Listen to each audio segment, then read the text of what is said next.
let's continue that discussion around the ANC nomination process officially opening, the race for the top positions in the party officially as the nomination process opens up today. The Deputy President's position likely to be the most contested one, at least that's the opinion out there. Paul Mashatile, Ronald Lamola, Mmamoloko Kubayi, Oscar Mabuyane have just been some of the names that have been unofficially tipped to take over from David Mabuza. Let's bring in to the conversation the coordinator at the ANC Secretary General's office, Dr. Gwen Ramokgopa. Thank you very much for making the time to talk to us here. Good morning, Polly, and to viewers. Thanks indeed for your time. Let's begin the conversation around the President. There is perhaps worry that as this process opens for the ANC to nominate people, it's called the succession debate, as you like to call it in the party. It comes with a lot of instability. Might that instability translate into government or see itself playing out in government? Well, I'm not sure why there should be a lot of worry, because democracy is one of the important attributes of the ANC that has held the ANC together. Branches and members know that they reflect on the needs of their communities, of the country, and then they look at the best team to lead the ANC and also South Africans. Should South Africans, vote us in, which we believe they would still. And the convention is that the position of the President, the thinking is it should be aligned to that of government. Yeah. But we have seen that Nelson Mandela served 1 term, Thabo Mbeki served 2 terms, and Jacob Zuma served 2 terms as the ANC President. So we expect convention to continue. However, the process is just opening today, as you indicate. And, we await branches to nominate, and the provinces and the national conference will finalize. I suppose the reason why I'm focusing the attention on the position of President, yes, Dr. Ramokgopa, is that if this nomination process, which starts today, decides to disqualify the President as a nominee, might that not bring instability at government level? And you will understand why I'm asking you this question the way that I'm putting it to you, because there have been quite a number of stringent rules around nominations, but I think preceded by the step-aside rule. Is the party worried that the step-aside resolution might affect the President's candidature in any way, given the Phala scandal? The step-aside rule will affect anyone who, in accordance to our Constitution, has to step aside. At this point in time, I guess you are referring to the Phala issue, without mentioning it specifically. We are watching it. We are concerned that it is taking too long to be resolved one way or the other. But the President himself has said that because he stands for ethics, ethical leadership, he will support, he will avail himself to comply with the Constitution. Should he be faced with having to step aside, he certainly will. But at this point in time, we are watching the space, and we really hope that there is nothing that would get to that level, not only for the President, but for any leader of the ANC. Because if you recall, the step-aside clause is for anyone who is charged with a serious charged in a court of law with a serious allegations, yes, and offences.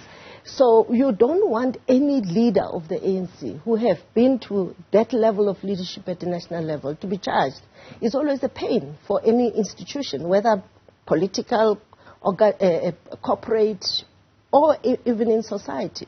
So we really hope that none of our leaders, other than maybe those that we have painfully had to see stepping aside, would be affected. I want to move from this subject Yes. of the president, but you will know that this period comes with a lot of ructions in the party. Already you have had a very senior member at NEC level, which is the level that you serve, Tony Yingeni, saying that he doesn't think that the president qualifies for a second term, perhaps because of not just the party resolutions that have not been implemented in his administration, but there are things also such as Phala. Has the party prepared for the eventuality that the president could be forced to step aside at party level as leader of the party, and that then automatically means that he has to step aside from the position of president? Let me be fair to you and be direct. The first question you asked was whether we're not worried about instability in government. South Africans should embrace democracy, that democracy is institutionalized and that democracy must yield a stable government going forward. It is not based on individuals, it is based on the will of South Africans. And in our case, in the ANC as well, we have more leaders than we have positions. And we are always open-minded in terms of, the perspectives of different people. But I would agree with the chair of KZN, who you just interviewed, who says, let us allow branches to reflect. Let the branches reflect how the past 5 years have been. Let the branches reflect how we have managed to overcome COVID, the kind of leadership of the NEC collective, including Tony Yingeni as well, who is part of the collective. And also say, given the future needs, economic, youth employment, and advancement of the country, what type of leaders do we need? And certainly you need experience. You need to ensure that there's youthfulness. You're making so that we are future orientated. And we also need gender balance. You also need broadly the national question. Make sure that all South Africans are reflected so that you can appeal to all South Africans. And also broadly geographic representativity as well. We know KZN has KZN, Gauteng, Eastern Cape, Limpopo, Mpumalanga, have large numbers of members. But also you need to reflect on the population of the country without being regionalistic. But also there are good leaders that are also coming from the other provinces, Northern Cape, Western Cape, Free State, Northwest and others. Yes. You've already mentioned in some detail the kind of leadership that you are hoping will take the country forward. Yes. Yesterday, your alliance partners, COSATU, they have just opened their succession debate, and obviously the ANC will be part of that as the alliance partners. And they are extremely worried about the goings-on inside the party when it comes to factionalism and, importantly, dealing decisively with corruption. They're of the view that the ANC perhaps is in danger of collapse. How do you reassure South Africans, ordinary South Africans, if you can't reassure your alliance partners that things are stable? There may be a basis for concern because one thing that is constant is change. There's a need to also appreciate that within the ANC there's a broad, what we sometimes refer as a broad church. There's a broad views, but as we contest the views, it must not be characterized as a near collapse situation or a collapsing institution. We will collapse if we veer away from our founding mission, which is to be at the service of South Africans, then we will collapse because we will not find favor with the alliance and with also the people of South Africa. We will collapse if we don't deal decisively with corruption and all those ills of incumbency. But I think if we should allow this democratic process to be dynamic and allow branches which are closest to communities to have a say, and the ANC will survive. I wouldn't be here if I thought the ANC is facing imminent collapse. If the ANC is not facing imminent collapse, come 2024, yes, have you considered very seriously the issue of coalitions? Have you drawn up rules, at least at party level, about how you ought to approach coalition governance should the ANC be brought below that 50% level?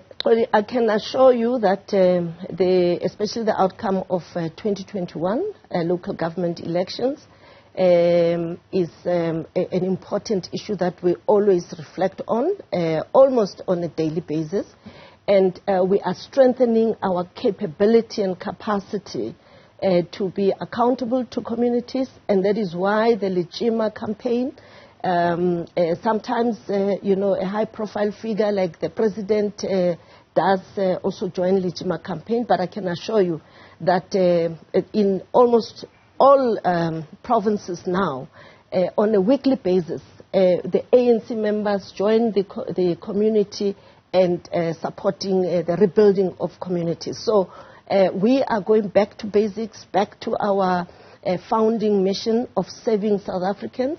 And we are also pushing hard to deal with issues of cost of living, of making sure that we renew and reconstruct the economy, the manufacturing base, resuscitating it. We need a productive society.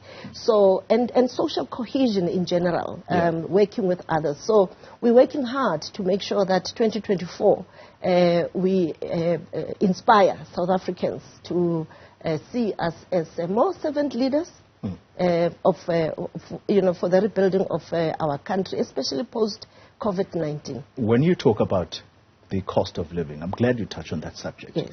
Because yesterday we were told by Stats SA that the economy had contracted, and top of that list, as part of the factors, was the constant load shedding. And lo and behold, that very same afternoon, we were told that we're going to be in full-on load shedding all the way up until Saturday. Is there a new conversation inside the ANC about how to deal decisively with the issue of energy insufficiency in the country?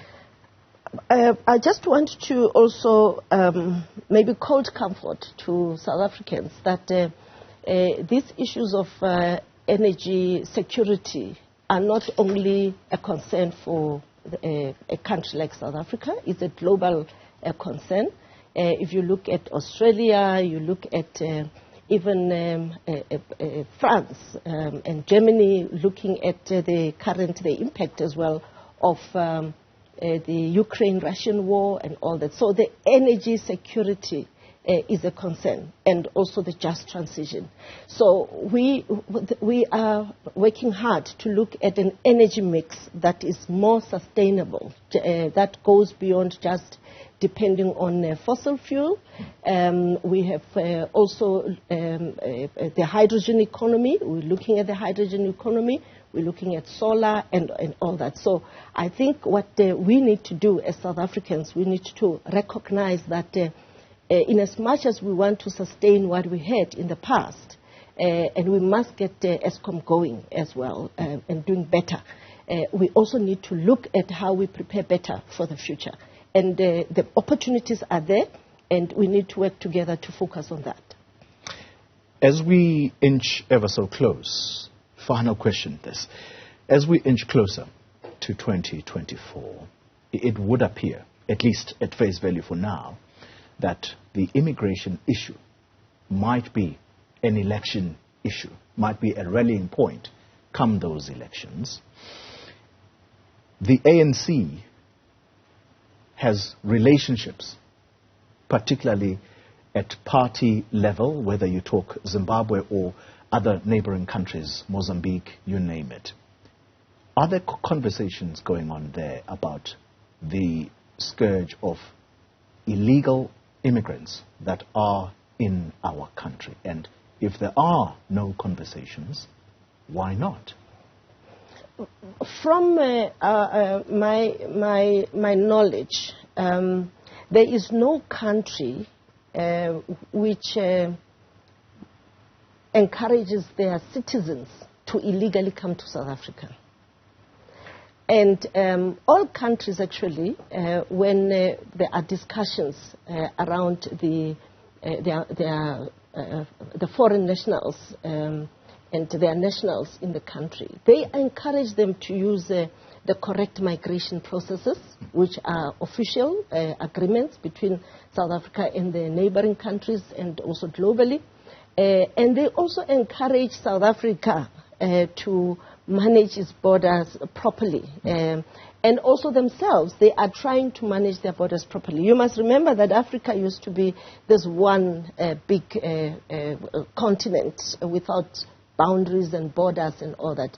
So I think we should allow that process to be managed in a manner that it does not violate human rights, that it improves the management of migration of people from one country to the other, and that it also manages the pressure on the resources of South Africa, including what has been raised in terms of the health, pressures on health and challenges on the economic opportunities and all that. So South Africa needs to look at its immigration laws and working also with our neighbors and globally, all countries, to make sure that the migration compliance with migration laws is enforced. Yeah. Because those that are respecting South African laws, they come, through the normal, regular channels of migration. But I've also been to the Zimbabwean border, and our people from Zimbabwe cross over to buy in shops in Musina and then walk back. So perhaps there has to be a proper management of that, if that should be allowed to happen. But lack of control and security in that regard also allows those that are coming with ulterior criminal motives to also use those channels. So South Africa has a duty and responsibility to manage its migration processes and immigration processes properly. All right. And the Minister of Home Affairs is hard at work, and soon will be consulting South Africans on the interventions. All right. Dr. Gwen Ramokgopa, thank you very much for your time, the coordinator in the Office of the Secretary General in the party.